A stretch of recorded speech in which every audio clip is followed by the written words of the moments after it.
Welcome to the show, Kim Fleming. You are an entertainer, singer, songwriter, and all-round musician. You've worked with, a huge variety of artists through your music, through background vocals, the likes of Billy Joel, Amy Grant, loads of others, to name just a couple there. Welcome to the show, and please tell us more. Thank you for having me. And yeah, I've been blessed to do a lot of things throughout my journey. I've been doing this since I was 15, and I'm years old now. So, so yeah, and I have more to do. So, tell us about some of the great moments that you had in your career. Well, just recently, I produced a Christmas album. I did vocal arrangements on, I think, 8 sides for Josh Stone. Josh Stone is out of the UK. Rocker. Nice, yeah. I did some stuff for the Smashing Pumpkins. They're doing like a documentary type of a musical thing, and I came in and did arrangements for that. I've done 5 films over COVID. 4 of them are nominated for Grammy. One of them was The Woman King. One of them was Elvis. Wow, huge films, yeah. Yeah, I did the story of the women of the movement. It talks about Emmett Till and his incident that took place, and I sang in the funeral scene for that. I've done some television series. There's the series about baseball that starred Tom Hanks and Madonna years ago. Well, they have a whole new version League of it. Their Own. Yes. So so I did several scenes in that, which what they call is I'm an off-camera actor, but it's my voice that you hear. My voice, my singers that you hear while the actors are pantomiming. I just did a duet with Ann Wilson of Heart. She came to Nashville and did a new album, and she did a cover tune by Annie Lennox, and don't ask me the name of it. But but I sang with her on that. I mean, there's just several opportunities like that we've been blessed to be a part of. Yeah. Wow, I sang with Ann Wilson live. Yeah. For 40,000 people. Yeah. In Seattle, Washington. Yeah. And we did it for Jimi Hendrix's father. Oh yeah, okay. Somebody stole all of Jimi Hendrix's gold albums out of his father's house. Oh my. And we did it to get detectives and stuff like, and they got their albums back. But Ann Wilson and I sang Little Wings with the original drummer and very cool. Very cool. My very last gig with Winona was with Ann and her sister at the Curb Center. That was a few years ago. So I hadn't seen her in a few years, but she came to Nashville. Tom, you got a question? Well, yeah, I mean, just obviously you just mentioned it there, Nashville. Nashville is where you hail from, and presumably most of your work comes from. What's it like being in such a musical hub? Oh, yeah. So I started out singing professionally when I was 15, and there was a hot spot called Music Row that was very, very popular for many, many years. However, since technology has become so advanced, everybody's got studios in their homes, so we gotta drive out. But still, the concentration of all types of genres of music happened here in Nashville. And one of the groups that I started out was the Fifth Jubilee Singers.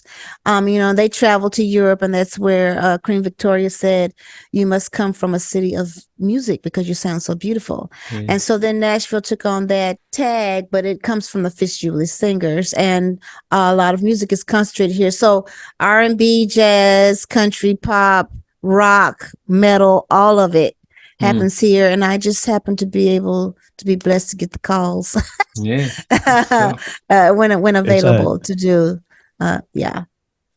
Nashville's the live music capital of the U.S., right?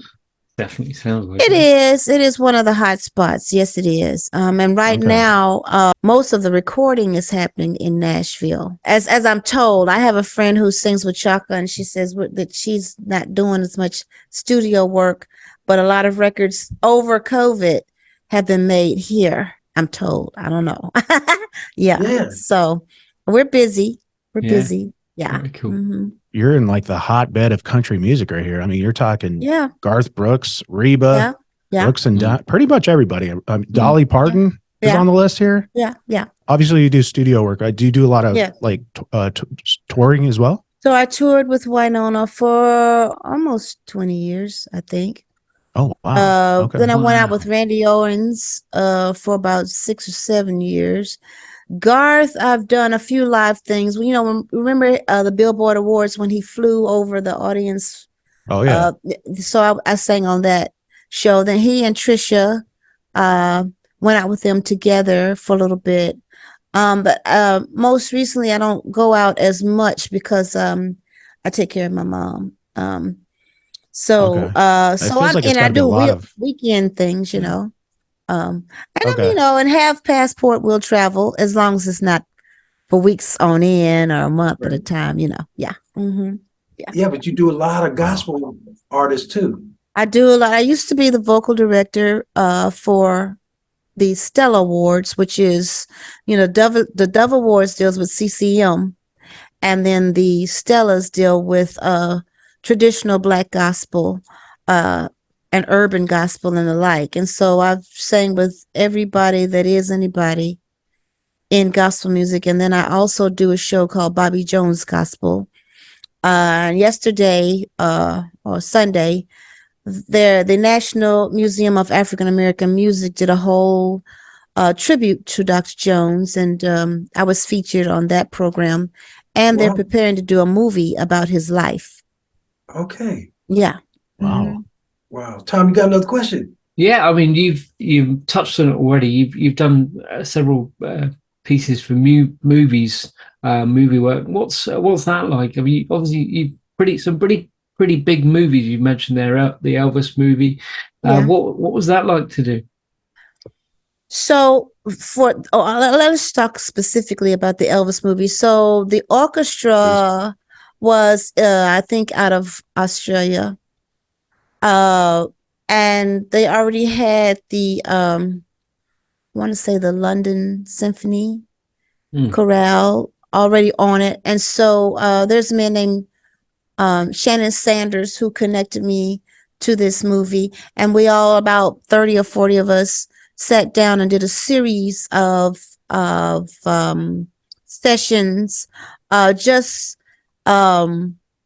upgrading and overdubbing some of the vocal things that they did there. And then there's a lady named Shanka Dukare who played Ma Rainey. But anyway, to see the scenes go by and sing to the scenes as they go by, it's really, really an interesting process. But all movies, depending on what it is, are different. The process is different. Mm-hmm. But when you see it and you hear it, like I didn't go to the premiere.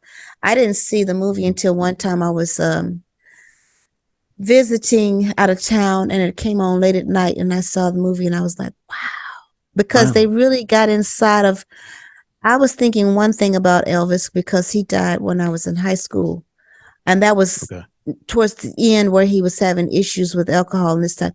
But his journey is very parallel to most singers who are coming up in the business. You know, you get involved with some shady people who realize how brilliant your talent is and how it can really be a moneymaker for them, whether you want to do it or not, or that's not what you had in mind. You just want to sing, maybe get a hit somewhere.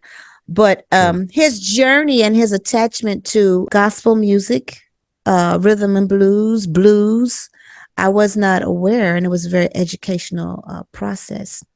So I enjoyed it. Mm-hmm. Wow, I love singing with you.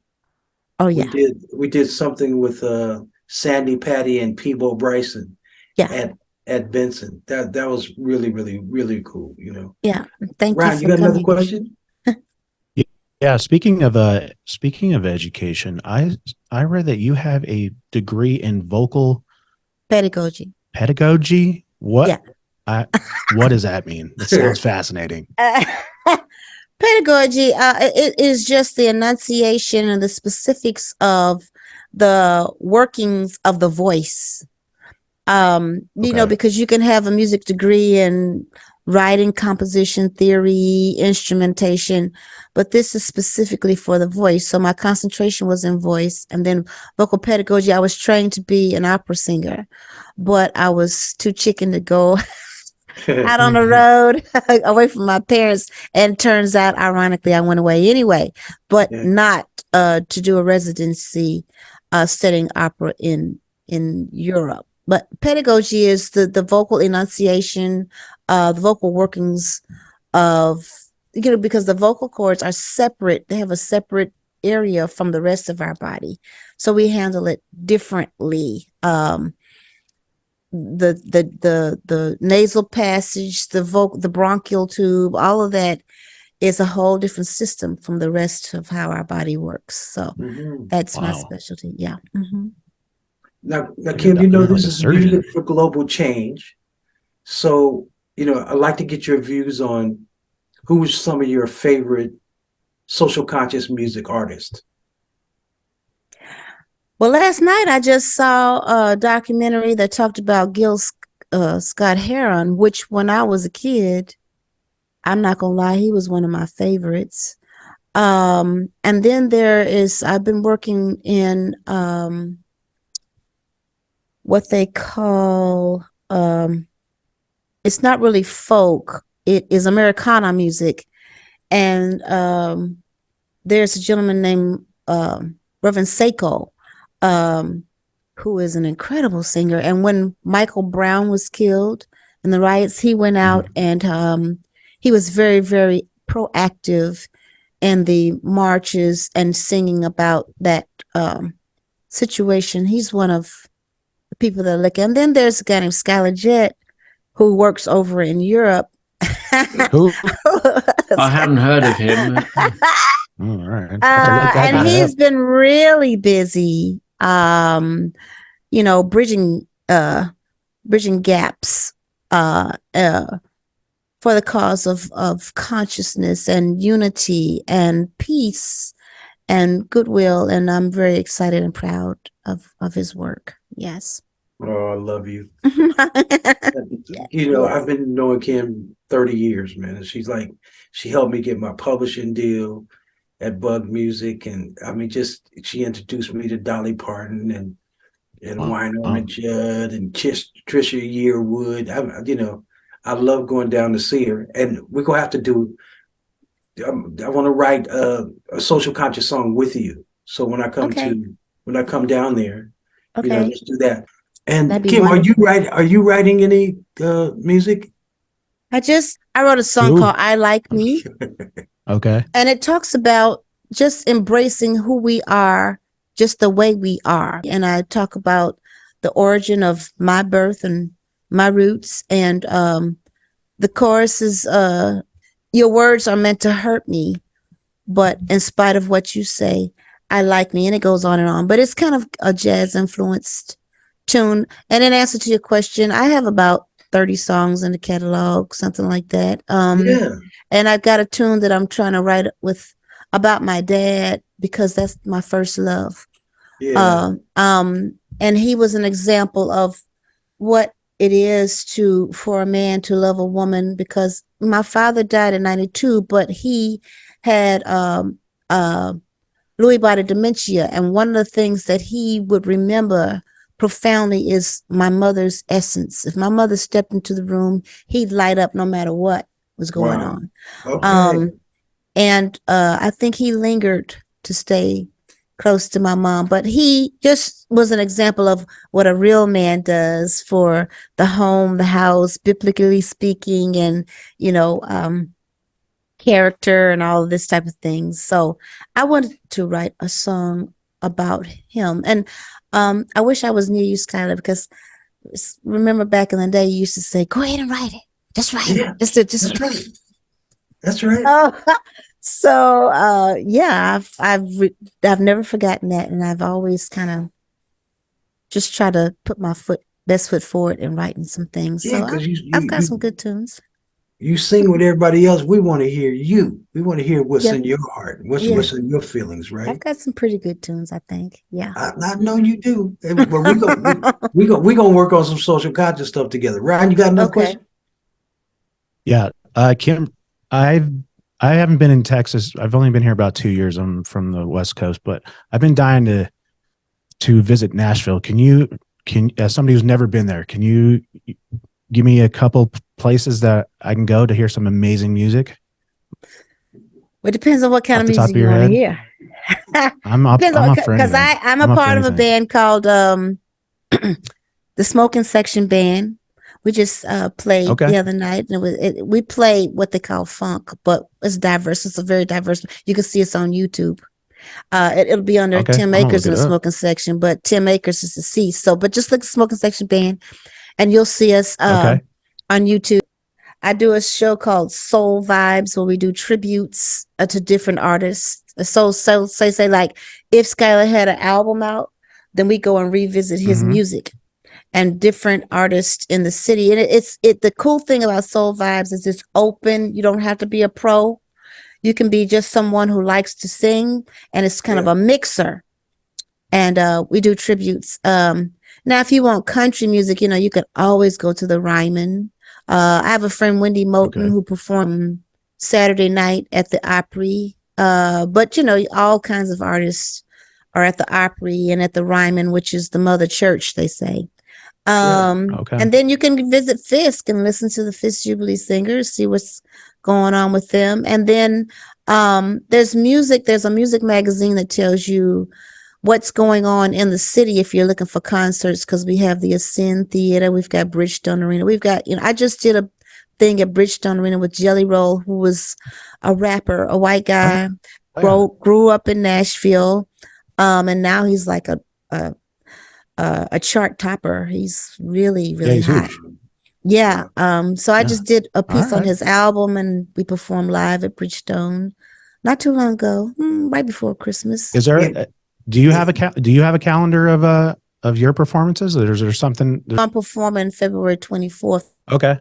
Tom, got another question before we go. Twofold, really. Firstly, how do people interact with you? Do you get calls from people who want to work with you, or how does that work? And dovetailed a little bit with that is how do people get in touch with you? What sort of contacts have you got for people to get in touch with you and what you do?